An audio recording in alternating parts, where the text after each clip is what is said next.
Before this video begins, I want to say thank you for 100 subscribers.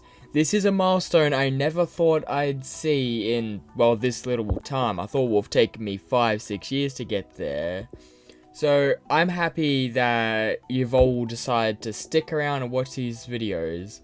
But anyway, this video was voted on in my community poll section because I didn't quite know. It was either Masterpiece, Soundwave, or Legacy Menosaur, and Soundwave 1. So today, we're tackling my favorite Transformer figure pretty much of all time, Masterpiece 13 Soundwave. And full disclosure right here, my Soundwave is a knockoff, but that's because when I bought him, there was no way to get the official figure anymore, so I had to go with the knockoff. Starting out in cassette player mode, Soundwave turns into a brick of a cassette player that he turned into in the G1 show, which I absolutely love, and it kind of confused me actually, because I don't think I've ever seen a cassette player that looks like Soundwave, but that just makes Soundwave unique. And I love that this came out during a time of Masterpiece where they were trying to blend the show model with real life, which means we get all these nice little greeblings like the L and R on the side, and also the little side details. I love them all, and like we even get a little recording button, which I love so much. And another thing this Soundwave has that I love is the gimmick all Soundwave has, where you can press this button on the top and it opens his chest door, which is something we'll take more look in robot mode, as it's kind of more prevalent there, but for now we can just stick a little cassette in there. But Soundwave looks so good in his cassette player mode that I tried to get some good photos with him, but he's a giant cassette player, there's not much he can really do.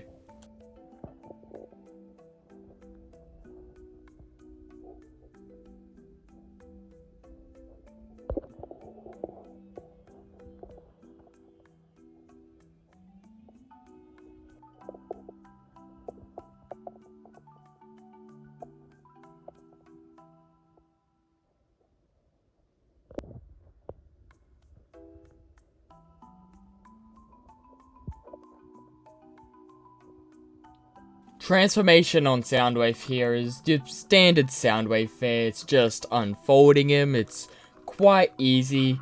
I mean, Soundwave has one of those transformations that you don't really need to improve on, but it's nice when there are some improvements. But just the way he is, he's got really quite a nice transformation.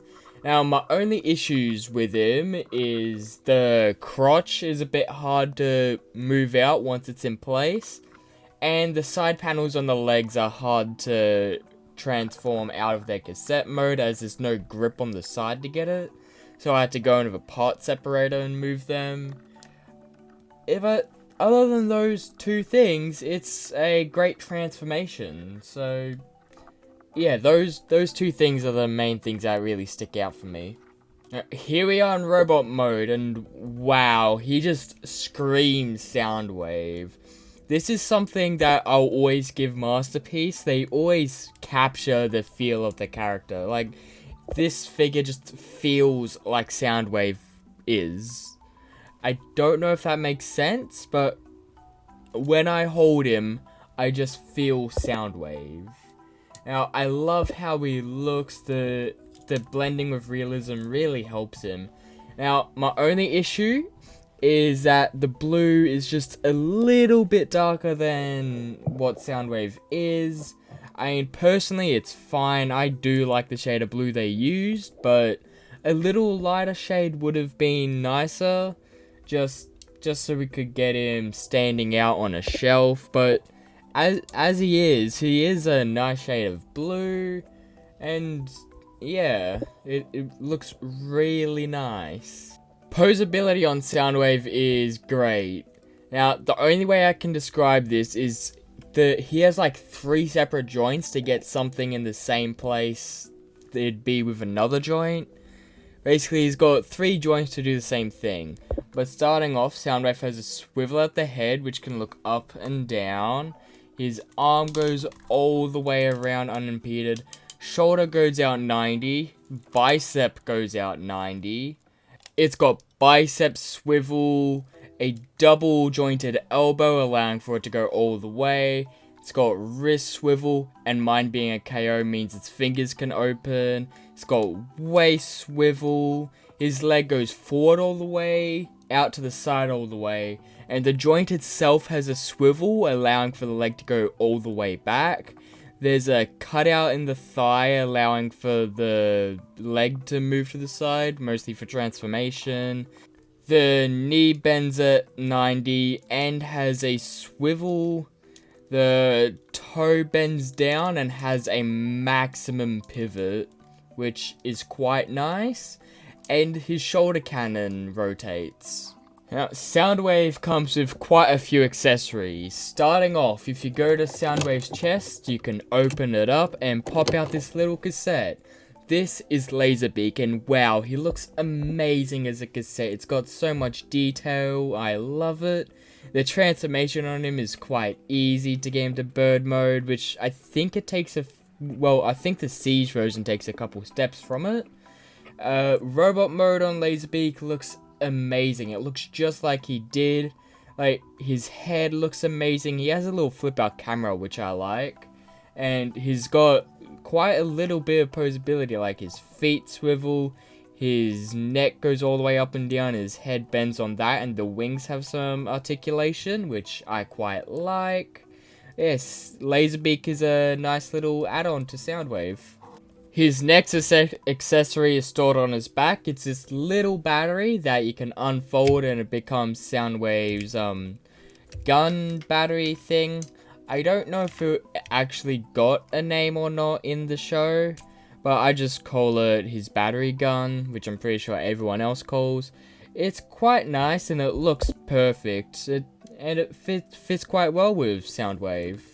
Next up, we get this empty cube here, which is meant to represent a empty energon cube, which you can actually get cutouts and fill full to make it look like it's proper filled with energon. But as it is, it's fine. And he also comes with a little holding thing for Laserbeak, which personally I use as like little packed down energon, like they did in a couple episodes. Next up, Soundwave comes with this screen that you can plug into his chest. This is meant to make it look like he's displaying some readouts on there, which is quite nice. Next, we have a mini Megatron.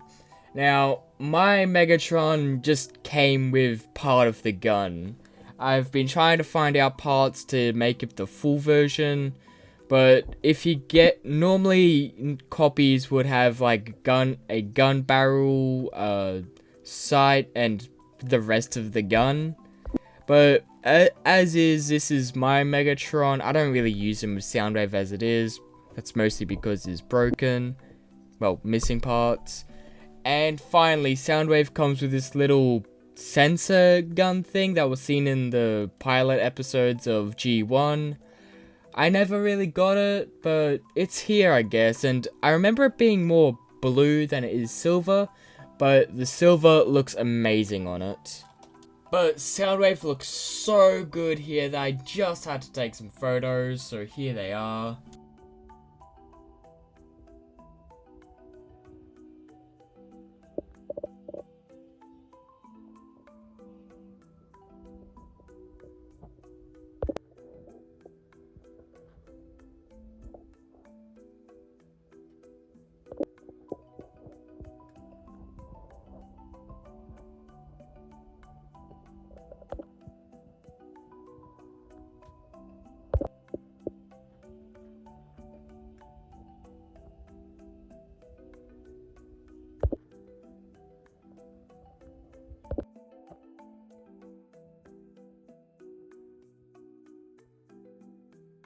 This has been the review for Transformers Masterpiece 13 Soundwave. Tell me, what did you think of this figure? Do you have him? Do you like him? Or did you not pick him up at all? Personally, I say if you can track one down, being official or KO, I highly recommend it. Now, he's about worth $130, so if you find any listings for higher than that, I'd say just go away from it. I got mine for about 80 bucks on eBay, so I got mine for quite a good price, even though it's a KO. But yeah, if you can track one down, I highly recommend him. Thanks for watching, and thank you for 100 subscribers.